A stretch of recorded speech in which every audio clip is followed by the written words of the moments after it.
Hello student, a very good morning to all. Today we are studying a new topic.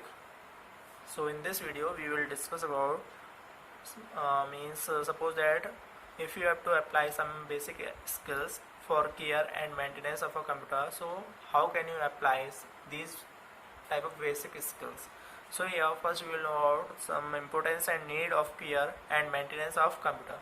So the first point is कि हम हमारे computer को किस तरीके से केयर कर सकते हैं और मेंटेनेंस कर सकते हैं. तो इन दिस हेडिंग्स, सो ये computer system need proper care and maintenance for efficient working and durability. Means अगर हमें हमारे कंप्यूटर सिस्टम्स को अगर हम अच्छी तरीके से प्रॉपर केयर करते हैं या फिर उसका मेंटेनेंस करते हैं, तो इससे जो हमारा कंप्यूटर रहेगा वो एफिशिएंट, इसकी स्पीड होगी और काफ़ी लॉन्ग टाइम तक हम उसको यूज़ कर सकते हैं. So regular care helps in preventing the any problems with the computer systems. तो ये जो रेगुलर, जब भी हम हमारे सिस्टम की रेगुलर केयर करेंगे तो उसकी मदद से हमारे जो कंप्यूटर को किस तरीके, जैसे कि कोई अगर प्रॉब्लम होती है तो वो हमारे कंप्यूटर से प्रिवेंट मीन्स दूर हो जाएगी. So regular use of antivirus. तो हमें सबसे पहले हमारा जो मोस्ट इम्पोर्टेंट काम होता है जो भी कंप्यूटर के अकॉर्डिंग मीन्स जो भी हमारा एंटीवायरस है वो update means up to date होना चाहिए. और साथ में जैसे कि अगर हम हमारे सिस्टम्स में एंटीवायरस का यूज़ करते हैं तो उससे हमारे सिस्टम के एक प्रकार से सिक्योरिटी हो जाती है कि उसमें कोई भी जो वायरस उसमें एक्सेस नहीं कर सकता, जिससे हमारा जो सिस्टम का फाइल्स को हम काफ़ी ज़्यादा सिक्योर बना सकते हैं with the help of antivirus. तो सपोज फर्स्ट अगर जैसे कि अगर हमें कंप्यूटर सिस्टम को यूज़ करना है तो सबसे पहले मोस्ट इंपॉर्टेंट काम होता है कि हमारे सिस्टम में एंटीवायरस होना जरूरी है. मीन्स अगर बाय द वे जैसे अगर हम इंटरनेट का यूज़ करते हैं तो उस केस में क्या होता है, कोई वायरस हमारे सिस्टम को एक्सेस करता है तो वो एंटीवायरस उस वायरस को या फिर जो भी फाइल्स रहती है उसको ऑटोमेटिक रिमूव कर देती है, जिससे हमारे जो डेटा होता है वो काफ़ी ज़्यादा सिक्योर हो जाता है. So and then after the next point is जो भी हमारा एंटीवायरस है तो एंटीवायरस को हमें क्या करना पड़ता है, रेगुलर अपडेट करना जरूरी होता है. So system upgrade keep the computer safe from virus and other harmful programs. और साथ में जो भी हमारे सिस्टम्स रहता है तो सिस्टम्स के अकॉर्डिंग हमें हमारे सिस्टम्स को मीन्स अपग्रेड करना है, जो कि हमारे कंप्यूटर को और भी ज़्यादा सेव करता है from virus and other harmful program से. So using computer tools like defragmenter, so keep the computer files well organise. तो जब भी अगर हम कंप्यूटर का जो टूल्स होता है जो कि डिफ्रैगमेंटर होता है, जो कि कंप्यूटर्स की सारी फाइल्स को एक वेल ऑर्गेनाइज फॉर्म में अरेंज कर देता है. So regular backup are useful in case of sudden data loss. जो भी हमारा कंप्यूटर है अगर हमने उसको रेगुलर क्या कर रहे हैं, उसका बैकअप कर रहे हैं, तो अगर बाय द वे कभी हमारे सिस्टम में कोई ऑपरेटिंग सिस्टम या फिर क्रैश हो जाता है तो हम हमारे ऑपरेटिंग सिस्टम का जो भी हमने बैकअप बनाया है तो वो हम वहाँ से उसको रिकवर कर सकते हैं. So in addition to the computer storage and programs, computer hardware also need care and maintenance. तो इसके अकॉर्डिंग जो भी हमारा कंप्यूटर में जो भी स्टोरेज प्रोग्राम होते हैं तो उस प्रोग्राम के अकॉर्डिंग और उसके साथ में जो भी कंप्यूटर के जो हार्डवेयर होते हैं तो उन सभी को भी हम एक प्रकार से उनकी भी केयर करना जरूरी है. सो एंड उसके साथ में क्या जरूरी है कि उनका मेंटेनेंस भी प्रॉपर तरीके से हो. So some of the important tips are, so यह कुछ टिप्स हैं जिसकी वजह से हम क्या कर सकते हैं, हम हमारे सिस्टम्स की केयर कर सकते हैं और साथ में मेंटेनेंस भी कर सकते हैं. So the first point is keep the computer safe from dust. Means जो भी हमारा कंप्यूटर है तो सबसे पहले हमें उस कंप्यूटर को डस्ट से बचाना चाहिए. So use proper cotton cloth cover on या फिर plastic cover for system when they are not use. Means जब भी अगर हम हमारे सिस्टम को यूज नहीं कर रहे हैं तो हमें क्या करना है, एक जो कॉटन का एक कपड़ा होता है तो उस कॉटन के कपड़े से हमें हमारे सिस्टम्स को कवर कर देना है. और साथ में या फिर कोई भी प्लास्टिक का कवर हो सकता है तो उससे हमारे सिस्टम को एक प्रकार से कवर कर देना, जिससे कि उसमें क्या होगा, कवर करने से उसका जो डस्ट वगैरह उसमें एंटर नहीं करेगी और उससे हमारे जो सिस्टम की केयर होगी और साथ में हम उसको एक प्रकार से मेंटेनेंस भी कर सकते हैं. So now avoid eating during या फिर drinking while working on the computer. Means जब भी अगर हम कंप्यूटर पे काम करते हैं तो सबसे मोस्ट इम्पोर्टेंट है कि हमें कंप्यूटर पे वर्क करते टाइम पे कोई भी ना तो खाना खाना है और ना ही कभी पानी पीना है. बाय द वे जैसे कि अगर हम कंप्यूटर पे काम कर रहे हैं और जो भी हमारा या फिर पानी की बोतल है और वो पानी की बोतल कभी मीन्स गिर जाती है तो उस केस में उसका जो पानी का बोतल का सारा पानी हमारे कंप्यूटर पे आ जाएगा और हमारा कंप्यूटर खराब हो जाएगा. So any spoiling may spoil the parts such as keyboard. So always keep the parts clean, especially keyboard and mouse for smooth functioning. Means एक तो सबसे मोस्ट इम्पोर्टेंट पार्ट होता है कि मीन्स जो भी हमारे कंप्यूटर से जितने भी पार्ट्स कनेक्टेड हैं उन सभी पार्ट्स को अच्छे से साफ करना चाहिए। मोस्टली जो भी हमारे कीबोर्ड एंड माउस, अगर हमें कीबोर्ड एंड माउस का फंक्शन मीन्स अच्छी स्मूथ फंक्शनिंग चाहिए तो हमें इन दोनों को मीन्स सारे हार्डवेयर को अच्छे से साफ करना जरूरी है। And the fourth point is handle the storage media like CD and the pen drive carefully since they are very delicate divide, so scratch on disk can corrupt the data। तो सबसे पहले जैसे कि जो भी स्टोरेज डिवाइसेस होते हैं जैसे कि CD हुआ या पेन ड्राइव हुआ, तो इनको बहुत ही ज़्यादा केयरफुल यूज करना चाहिए, क्योंकि जो CD और DVD हो या फिर पेन ड्राइव होती है, अगर उस पर कोई भी स्क्रैच आता है या फिर कुछ डैमेज होता है तो उस केस में उसके अंदर जो भी डेटा होगा वो सारा लॉस्ट हो जाएगा या फिर करप्ट हो सकता है। Now the second point is cleaning the computer components. So the second point के अकॉर्डिंग क्या है कि मीन्स जो भी हमारे कंप्यूटर के जितने भी कंपोनेंट्स उसमें अटैच हैं तो हमें उनको क्या करना है, मीन्स रेगुलर क्लीन करना है। तो अब कंपोनेंट्स के अकॉर्डिंग जैसे कि उसमें जो रैम होता है, रैम को अच्छे से साफ करना है टाइम टू टाइम, मीन्स 15 या फिर 1 मंथ के अकॉर्डिंग, मीन्स हमें हमारे सिस्टम का जो कैबिनेट है उसमें से हार्डवेयर को अच्छे से साफ करना है, जिससे कि जो भी हमारा हार्डवेयर पे जो डस्ट वगैरह रहती है वो रिमूव हो जाती है और हमारा जो सिस्टम्स रहता है सिस्टम की परफॉर्मेंस ऑटोमेटिक क्या हो जाएगी, इंक्रीज हो जाएगी। So regular you have to clean your all components.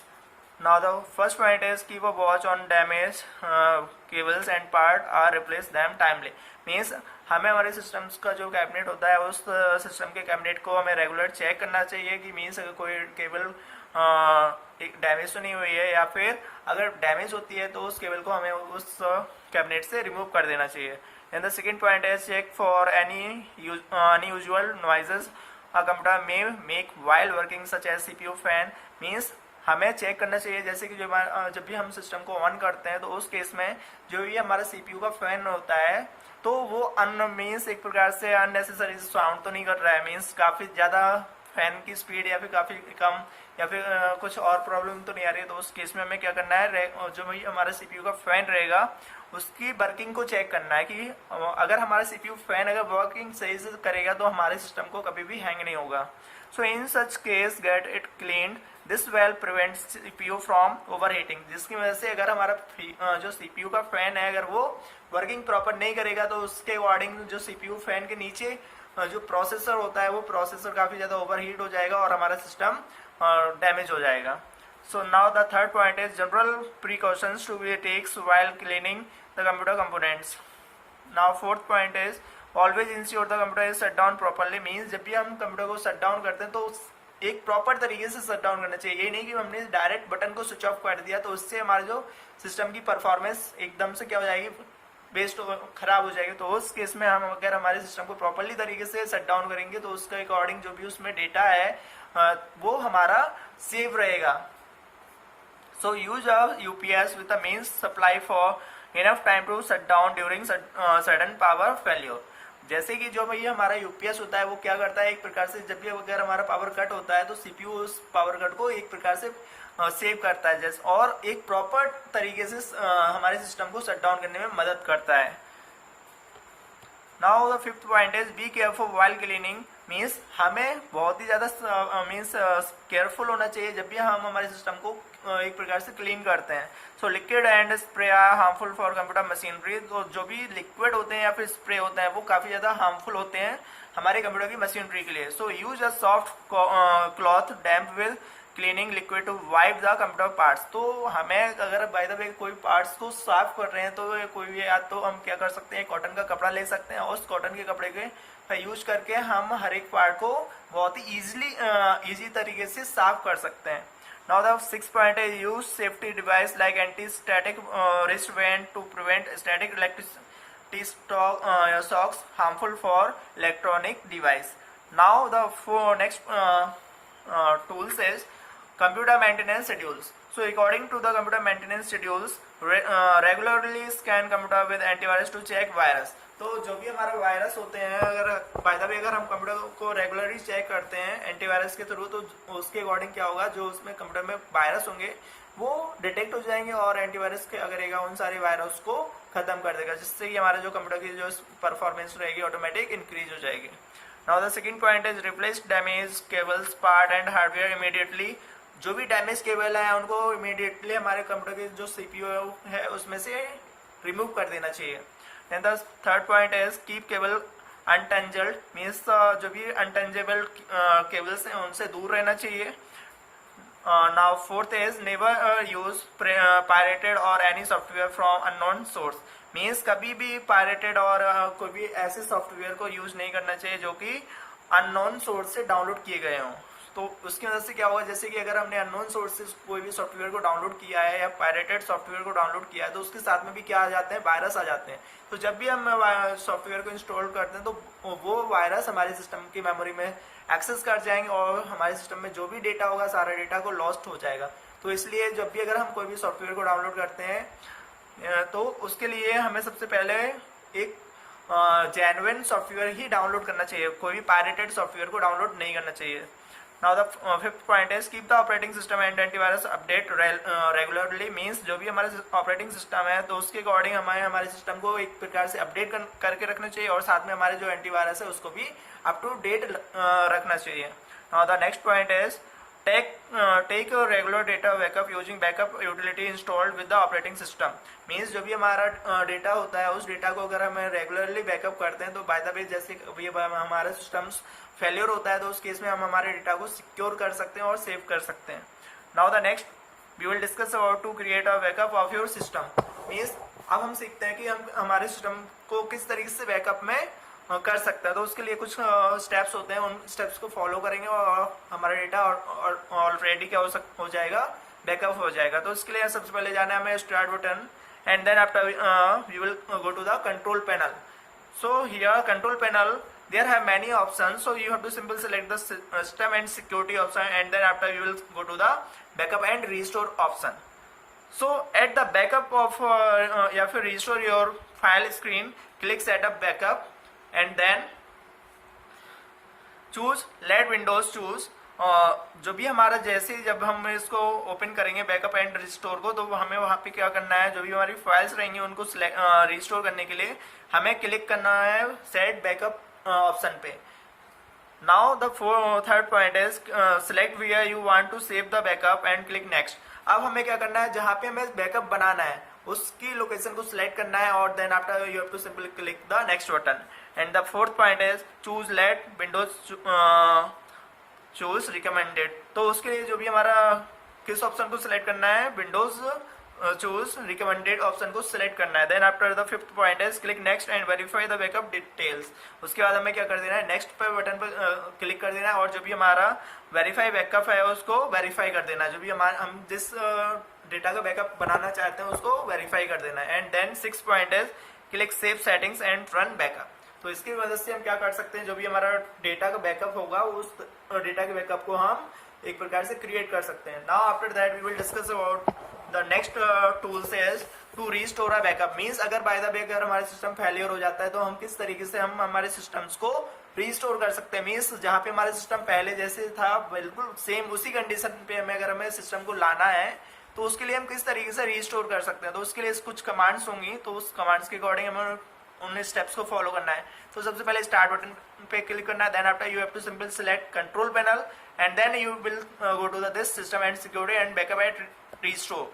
And the second point, at the backup and restore your file screen will be appear. So this is the backup window and here simple select this setup backup. So now the third point is browse to locate the backup file. अब हमें उस location जहाँ पे हमने backup बनाया था उस files को लोकेट करना है और ब्राउज करना है and then click next and select location where you want to restore the backup file. अब हमें उस फाइल्स को जो जहाँ पे हमने बैकअप बनाया है उस फाइल की हमें लोकेशन को सिलेक्ट करना है और जो भी हमारा नेक्स्ट बटन रहेगा उसको क्लिक कर देना है। Then after click restore and when the process is complete so this process will be complete and then your system will be restore. Now after that we will discuss about the last tools is to defrag a hard disk. Means जब भी अगर हमारे जो hard disk रहता है अगर हम उसको एक वेल ऑर्गेनाइज फॉर्म में अगर अरेंज करना है तो हम क्या करते हैं, डिफ्रैगमेंटेशन का यूज करते हैं। तो डिफ्रैगमेंटेशन के लिए हमें क्या करना है, open the computer window and right click on the desired disk. Means जिस भी डिस्क का अगर हमें क्या करना है अननेसेसरी फाइल्स को डिलीट करना है तो हमें क्या करना है सिंपल उस पर्टिकुलर ड्राइव को सिलेक्ट करना है और उस पर्टिकुलर ड्राइव पे हमें क्या करना है राइट क्लिक करना है and then after you will go to this select properties option. तो उसके बाद जैसे हम राइट क्लिक करेंगे तो उसमें एक विंडो ओपन होगी, उस विंडो में हमें क्या यहाँ पे क्लिक करना है प्रॉपर्टीज ऑप्शन पे and then after you will go to this dialog box tool tab and then after here this defragment tools will be if a tab is available, so simple click on this defragment tab and then the fourth tab is click the analyze disk और हमें क्या select कर देना है this जो हमारा option रहेगा analyse disc का उसको सिलेक्ट कर देना है। तो ऑटोमेटिक हमारे जो भी डिस्क में जो भी अननेसेसरी फाइल होंगी वो ऑटोमेटिक रिमूव हो जाएंगी और हमारे जो हार्ड डिस्क का जो पार्टीशन रहता है या जो भी ड्राइव रहेंगी वो ऑटोमेटिक एक वेल ऑर्गेनाइज फॉर्म में अरेंज हो जाएगी और अननेसेसरी फाइल्स रिमूव हो जाएंगे। So this is the method for to defrag a hard disk. So thanks for watching this video.